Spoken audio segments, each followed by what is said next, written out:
My name is Beth Bishop. I'm a personal trainer and endurance sports coach. I am currently training for the Vineman Triathlon on July 27th. The Vineman Triathlon is a full Ironman distance, so that's a 2.4 mile swim, 112 mile bike ride, and a 26.2 mile run. Beautiful. And how did you get your start in doing triathlon training, and what motivated you to try it? I've always been curious about triathlons. This is my very first season as a triathlete. I signed up for Team in Training. It seemed to be a pretty awesome beginner group. I was a competitive swimmer in college, and I've done 9 marathons, so I thought this would be a pretty natural transition. I was a spin instructor, so I thought I'd be really good at cycling. Turns out it's my weakest, but it's getting better every day. What is your most favorite workout? I think the favorite of the 3 sports is definitely swimming, because I was a competitive swimmer for 12 years. So out of all those, running, cycling, and swimming was your It's my best. Your best. Yes. Within the training, coming close to the event, how long do you taper for? I think we'll probably have about a 2 to 3 week taper. It's not too much. What we do in training is we have build weeks and then we have recovery weeks. So I'm about 5.5 weeks out now. So we have a build this weekend. Next weekend is our last recovery, and then it'll be a tiny build for maybe 2 weeks, and then a taper after that. And how much do you train per week on average? On the weekends, I'm doing about 13 hours to 14 hours of training. And then during the week, I'll do a swim, a bike, a run. Sometimes I'll be able to get in 2 swims, and I do 2 strength training sessions during the week. So anywhere from like 7 to 8 hours during the week, sometimes more. Can you tell us who your inspiration is for doing this triathlon? I decided to do my triathlon with Team in Training for my father, who is a lymphoma survivor.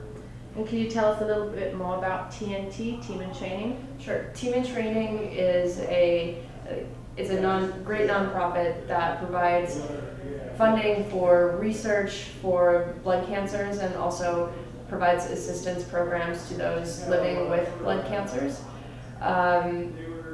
Team in Training is its endurance sports arm. So they have lots of different programs for marathons, for triathlons, ultra marathons, hikes, cycling, Ironmans, you name it. How does it feel to raise money for such a cause? Well, it's awesome. It's a cause I really believe in, and it's been a really amazing experience. I've met a lot of my teammates who have, fought the disease themselves and won, and it's just been really rewarding. How has being a personal trainer an advantage in preparing for this triathlon? Are there any disadvantages to that as well? Sure. Being a trainer, it's really quite easy because, I started the season with a pretty good base of fitness, and I understand my body very well, so I know when to back off and when to go hard. I also have a pretty extensive knowledge of strength training, which has allowed me to go through the entire season without being injured at all. I don't really think there's any disadvantages, just things that help. Do you think sport is a good preparation for life? Absolutely. Teaches you to be really mentally tough. Especially endurance sports. The thing I love the most about endurance sports is that you really push yourself to this extreme limit that sometimes you just think, this is just totally impossible. There's no way I can do this. And then you do it, and then you're surprised, and you're like, oh my gosh. And I really think that the lessons that you learn from endurance sports really transfer to other parts of your lives. Things that you thought were impossible become very possible. And what 1 or 2 things do you currently do in your training that are keys to your success? Well, for one, I strength train, which gives me, lots of power on the bike, the swim, the run. I do a lot of corrective exercises, which help me stay balanced and help me stay flexible so I don't get injured. I also, with the, corrective exercises, I do some pretty good recovery work as well. So I foam roll, I stretch, I take ice baths, I use kinesio tape, all that good stuff. What would be your ultimate achievement? I am going to win Kona one day. So how long after a workout should you try to eat, and what kinds of things should you eat?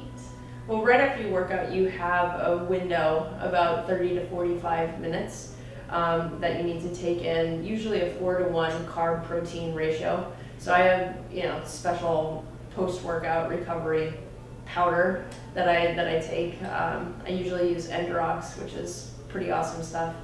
Of course, there's many other options out on the market. And what types of calories and what particular foods are a good place to find the right balance? I think you kind of mentioned the it, like, recovery. yeah, you said so the 2-to-1 ratio, the protein to carbs. A 4-to-1. 4-to-1. Yeah. Well, I mean, like what kinds of foods? I always think it's like the simplest. If you're like out on the course, you don't really have a lot of time. I like to just get that from a quick shake. But outside of, getting in calories right after, I'm terrible at the risk. Okay. So outside of recovery shakes, for example, I try to eat as clean as possible. So I get all my protein from lean sources: chicken, fish, whey protein.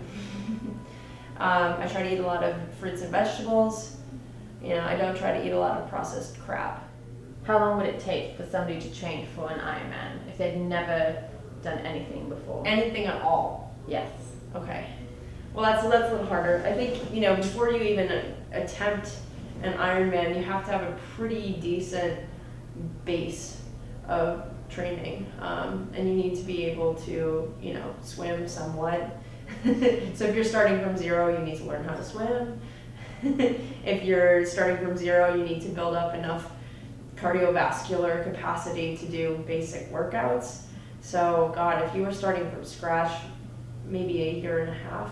Because a lot of people feel like, they don't do anything and they want to jump in to something as big as that because they think it's going to kind of And I love seeing people get really inspired and motivated to do things like that. I would, if I were talking to a beginner, I'd recommend that they, start small, maybe start with a sprint triathlon first and then go to Olympic distance. Because Ironman training is very, very hard on your body, and a lot of my teammates who are less experienced have experienced some kind of nasty injuries throughout the course of their training. So it's better to start small and then work your way up, I think. And so is training alone better than training with a group, in your opinion, personally? No, definitely not.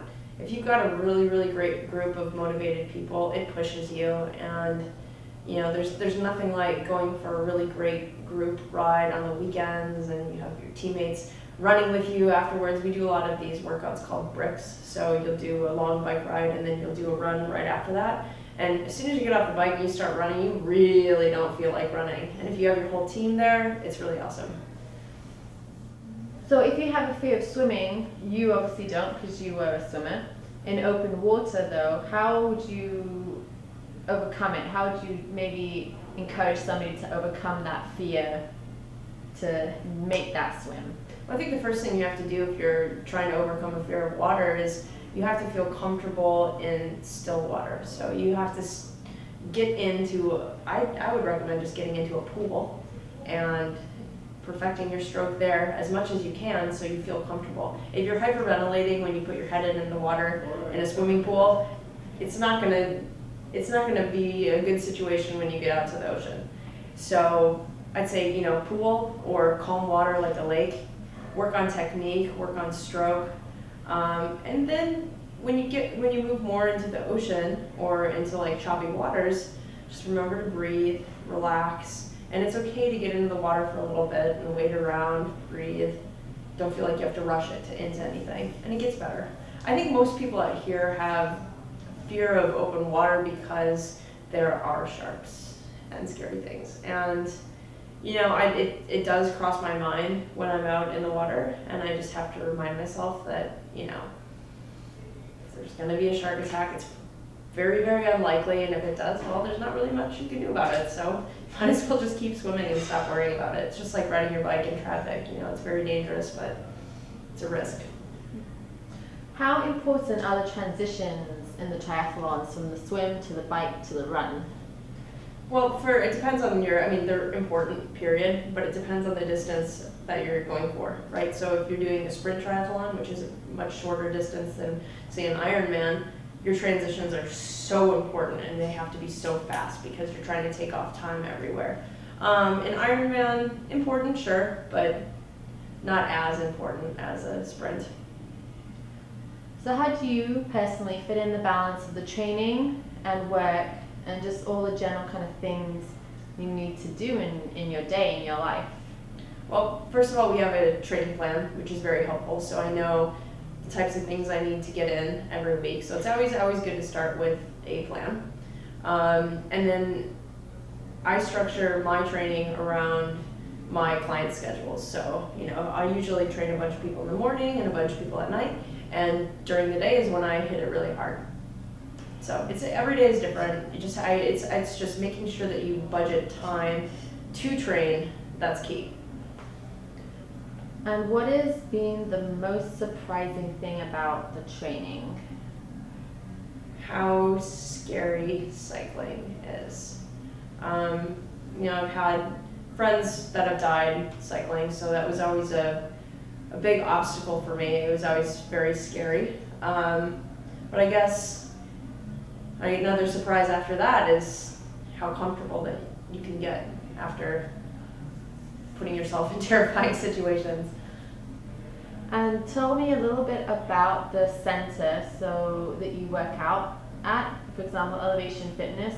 Have they helped you, you work out there, so can you just tell us a little bit about your experience with them? Sure. In your training? Yeah, well, I train most of my clients at Elevation Fitness. What I really love about it, it's a facility that really caters to functional style training. So I use a lot of barbell complexes, a lot of kettlebell work, suspension training, and that's all there at Elevation, which is really, really nice. The owners and other staff have been nothing but amazing and super supportive throughout the whole training. I see Dr. Ken every week, and he's a chiropractor. He always adjusts me, makes me feel amazing. And occasionally I'll see Maurizio for a neuromuscular therapy massage, and everybody's just awesome.